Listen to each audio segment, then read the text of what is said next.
242 passenger સાથેનું air ઇન્ડિયાનું plane crash, કોઈની બચવાની સંભાવના નહિવત. વિજય રૂપાણી પ્લેનમાં સવાર હતા. 50 મૃતદેહ બહાર કઢાયા. એરપોર્ટ બંધ. મોદી શાહ અમદાવાદ આવવા રવાના. અમદાવાદ શહેરના મેઘાણીનગર આઈજીપી કમ્પાઉન્ડમાં 171 એર ઇન્ડિયા બોઈંગ ક્રેશ થયું છે. આ પ્લેન 1:38 વાગે ટેકઓફ થયું અને 1:40 વાગે ક્રેશ થઈ અને આ પ્લેન બિલ્ડિંગમાં અથડાયું હતું. આ પ્લેનમાં 200 જેટલા પેસેન્જર અને કાર્ગો પણ હતું. ફાયર અને પોલીસે મેસેજ મળ્યો છે કે જેને પગલે તેઓ ઘટના સ્થળે જવા રવાના થયા છે. આ દુર્ઘટનાને પગલે તમામ રસ્તાઓ બંધ કરી દેવામાં આવ્યા છે. મુખ્યમંત્રીએ મુખ્ય સચિવ પંકજ જોશી અને સંબંધિત વરિષ્ઠ સચિવોને ફોન કરી સૂચના આપી. મુખ્યમંત્રીએ મુખ્ય સચિવ પંકજ જોશી અને સંબંધિત વરિષ્ઠ સચિવોને ટેલિફોનિક પર સંપર્ક કરી ઇજાગ્રસ્ત મુસાફરોને તાત્કાલિક સારવાર માટે પહોંચાડવા, ગ્રીન કોરિડોરની વ્યવસ્થા માટે અને હોસ્પિટલમાં સારવારની તમામ વ્યવસ્થાઓ અગ્રતા ક્રમે સુનિશ્ચિત કરવા પણ સૂચનાઓ આપી છે. દિનેશ પરમાર, દિવ્ય ન્યૂઝ, દાહોદ.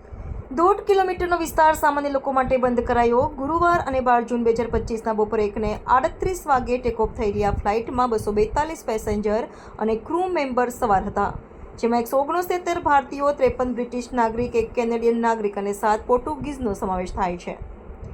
એરપોર્ટ અને એરલાઇન્સના સ્ટાફ દ્વારા બ્લેક બોક્સ શોધવામાં આવી રહ્યું છે. એરપોર્ટ અને એરલાઇન્સના સ્ટાફ દ્વારા બ્લેક બોક્સ શોધવામાં આવી રહ્યું છે, જેમાં પ્લેનના અંતિમ ક્ષણોની વાતો રેકોર્ડ હોય છે. અમદાવાદનું આંતરરાષ્ટ્રીય એરપોર્ટ હાલમાં કાર્યરત નથી. એસવીપીઆઈએ પ્રવક્તા અમદાવાદથી લંડન ગેટવિક જતી ફ્લાઇટ AI 171 આજે વહેલી સવારે એરપોર્ટની બહાર ટેકઓફ કર્યા પછી તરત જ ક્રેશ થઈ ગઈ હતી. પરિણામે સરદાર વલ્લભભાઈ પટેલ આંતરરાષ્ટ્રીય એરપોર્ટ અમદાવાદ હાલમાં કાર્યરત નથી. આગામી સૂચના સુધી તમામ ફ્લાઇટ કામગીરી અસ્થાયી રૂપે સ્થગિત કરવામાં આવી છે. મુસાફરોને એરપોર્ટ પર જતા પહેલા નવીનતમ અપડેટ્સ માટે તેમની સંબંધિત એરલાઇન્સ સાથે તપાસ કરવાની સલાહ આપવામાં આવે છે. આ બદલાતી પરિસ્થિતિને નિયંત્રિત કરવા માટે અમે આપના સહયોગ અને ધીરજની વિનંતી કરીએ છીએ. તમામ પોલીસ અધિકારીઓ ઘટના સ્થળે પહોંચ્યા. અહીંની પરિસ્થિતિ ખૂબ ખરાબ છે. એક પણ વ્યક્તિ બચે એવું લાગતું નથી. તમામ જગ્યાએ લાશ પડતું થઈ દેખાય છે. મૃતદેહોને સિવિલ હોસ્પિટલ ખાતે લાવવામાં આવી રહ્યા છે. ટ્રોમા સેન્ટર ખાતે ખસેડવામાં આવી રહ્યા છે. પોલીસ, સીઆરપીએફ, નેવી ઓફિસર સહિતના તમામ મોટા પોલીસ અધિકારીઓ ઘટના સ્થળે છે અને એક મોટી ટીમ સેવા આપી રહી છે. પ્લેન ઇન્ટર્ન ડોક્ટરની હોસ્ટેલ પર પડ્યું. અતુલ્યમ હોસ્ટેલમાં 50 થી 60 ઇન્ટર્ન ડોક્ટર હતા. તમામના મોત થયાની આશંકા. એર ઇન્ડિયાનું વિમાન જ્યાં ક્રેશ થયું તે બિલ્ડિંગ ઇન્ટર્ન ડોક્ટરની હોસ્ટેલ હતી. આ હોસ્ટેલમાં 50 થી 60 ઇન્ટર્ન ડોક્ટર હોવાનું જાણવા મળ્યું છે. આ તમામ ઇન્ટર્ન ડોક્ટરના મોત થયા હોવાનું પણ જાણવા મળ્યું છે. અમદાવાદ એરપોર્ટથી ઓપરેટ થતી તમામ ફ્લાઇટો રદ. રાતના 12 વાગ્યા સુધી અમદાવાદ એરપોર્ટ બંધ. પ્લેન ક્રેશ અંગેની ઇમરજન્સી સેવાઓ અને જરૂરી માહિતી માટે હેલ્પલાઇન નંબર જાહેર. અમદાવાદ શહેરના મેઘાણીનગર આઈજીપી કમ્પાઉન્ડમાં 171 Air India Boeing plane crash થયું છે. આ પ્લેન 1:38 વાગે ટેકઓફ થયું હતું અને 1:40 વાગે ક્રેશ થઈ અને આ પ્લેન બિલ્ડિંગમાં અથડાયું હતું. આ પ્લેનમાં 200 જેટલા પેસેન્જરો અને કાર્ગો પણ હતું.